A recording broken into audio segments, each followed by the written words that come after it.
মোহাম্মদ আলী পার্কের পুজো পঞ্চমীতে সমস্যা ছিল, যদিও ষষ্ঠীতে তার সমাধান হয়ে গিয়েছে। পঞ্চমীতে মোহাম্মদ আলী পার্কের পুজো বন্ধ ছিল, কিন্তু ষষ্ঠীতে জানানো হয়েছে যে সমস্যার সমাধান হয়ে গিয়েছে। এখন মোহাম্মদ আলী পার্কের পুজো দেখতে পাবেন, সেই মণ্ডপ খুলে দেওয়া হয়েছে।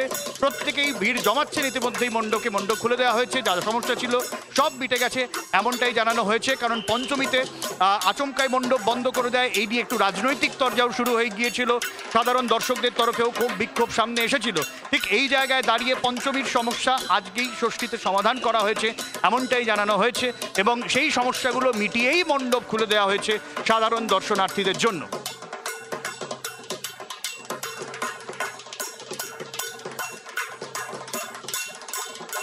কালকে আমাদের একটা প্রবলেম হয়েছিল, বুঝাবুঝিতে অসুবিধা হয়েছিল।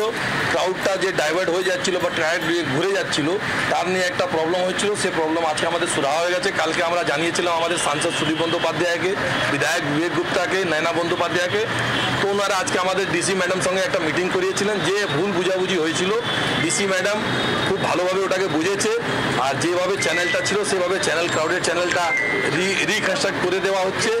আর যে প্রবলেমটা হয়েছিল সেই প্রবলেমটা শেষ হয়ে গেছে। আমরা এখন আমাদের মণ্ডপ দর্শকদের জন্য খুলে দেব, আর আশা করি কি মানুষ যেভাবে আমাদের প্যান্ডেলে আসতো সেরকম আসবে। ক্রাউড ম্যানেজমেন্ট নিয়ে পুলিশের সঙ্গে সমস্যা হওয়ায় মোহাম্মদ আলী পার্কের কর্তৃপক্ষের তরফ থেকে পঞ্চমীর রাতে জানানো হয়েছিল যে তারা ব্ল্যাকআউট করছেন, পুজোর মণ্ডপ বন্ধ করে দিচ্ছেন, এবং সেই মর্মে কালো কাপড়ও ঝুলিয়ে দেওয়া হয়েছিল মণ্ডপের সামনে। আজকে ডিসি সেন্ট্রাল এবং প্রশাসনের একাধিক কর্তা ব্যক্তির সাথে আলোচনা করে এবং স্থানীয় কাউন্সিলরের সাথে আলোচনা করার পর পুলিশের সাথে এই সমস্যা মিটে গেছে, এবং তারা জানাচ্ছেন তারা পুজোর মণ্ডপ সাধারণ মানুষের জন্য খুলে দিচ্ছেন। এবং সেই মোতাবেক আজ বিকেল 4:30 নাগাদ মোহাম্মদ আলী পার্কের মণ্ডপ খুলে দেওয়া হলো সাধারণ দর্শনার্থীদের জন্য। ক্যামেরায় পার্থর সাথে অর্কদীপ্ত, জি 24 ঘন্টা, কলকাতা।